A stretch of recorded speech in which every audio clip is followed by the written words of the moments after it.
मार्किंशिया। मार्किंशिया ये ब्रायोफाइट्स का एक स्पीशीज है। अब तक तकरीबन 65 स्पीशीज इसके डिस्कवर हो चुके हैं। तकरीबन 11 स्पीशीज पाकिस्तान और इंडिया में पाए जाते हैं। तकरीबन 11 स्पीशीज पाकिस्तान और इंडिया में पाए जाते हैं। इसके जो हैबिटेट है, हैबिटेट का मतलब ये है कि ये कहाँ रहते हैं, ये कहाँ मौजूद होते हैं। तो ये रॉक्स पे पाए जाते हैं, डैम्पी एंड शेडी प्लेसेस पे पाए जाते हैं। इसकी जो बॉडी है वो टेलाइड है, टेलाइड है प्लस डार्सी वेंटर है। टेलाइड का मतलब ये है द बॉडी ऑफ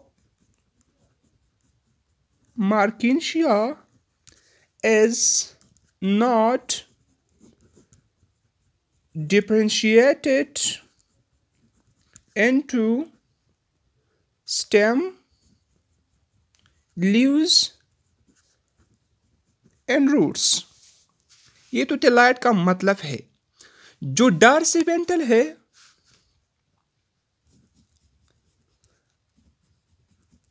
डार्सीवेंटल का मतलब ये है कि both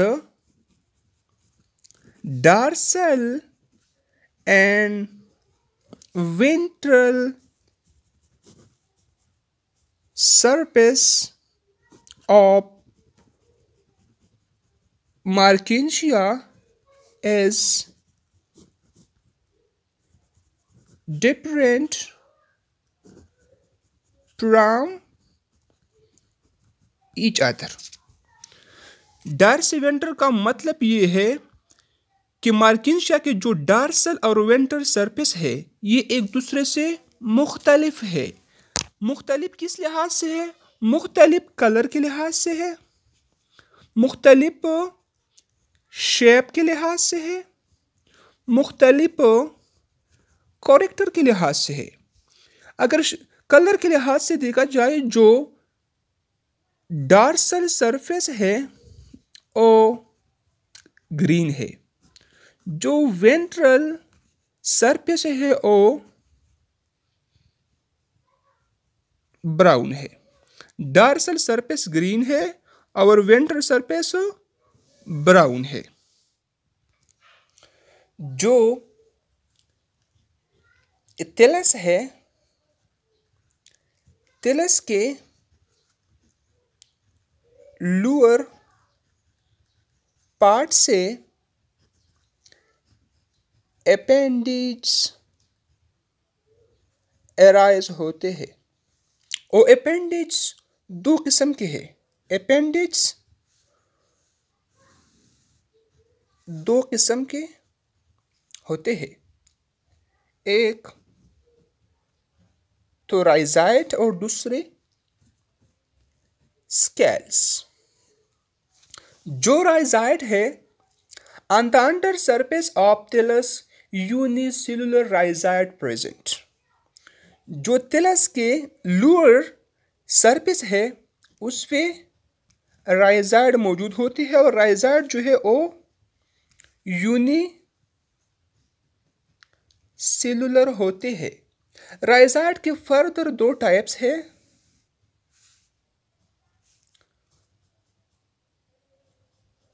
स्मूथ वॉल राइजाइड और tuberculated rhizide। मीन्स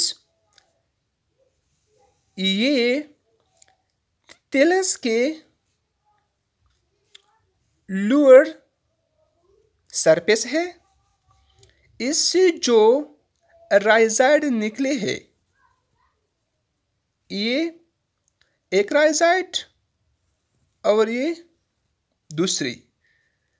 ट्यूबरकुलेट के अंदर इस तरह छोटे छोटे दागिनुमा स्ट्रक्चर मौजूद होते हैं।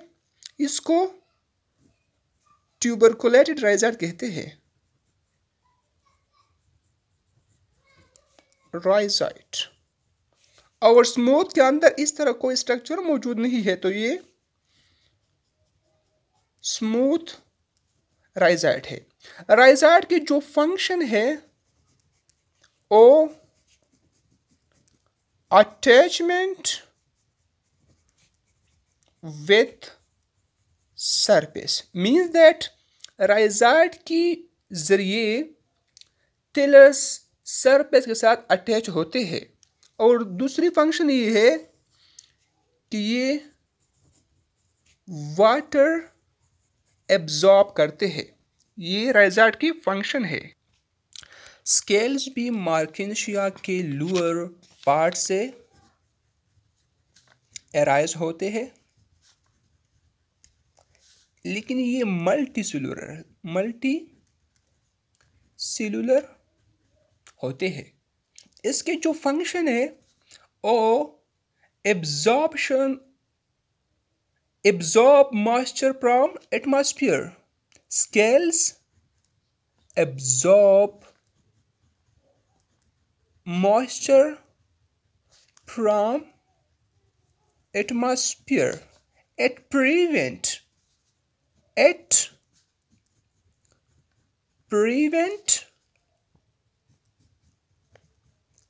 tillers from dry up. ये टिलर्स को खुश्क होने से बचाते हैं।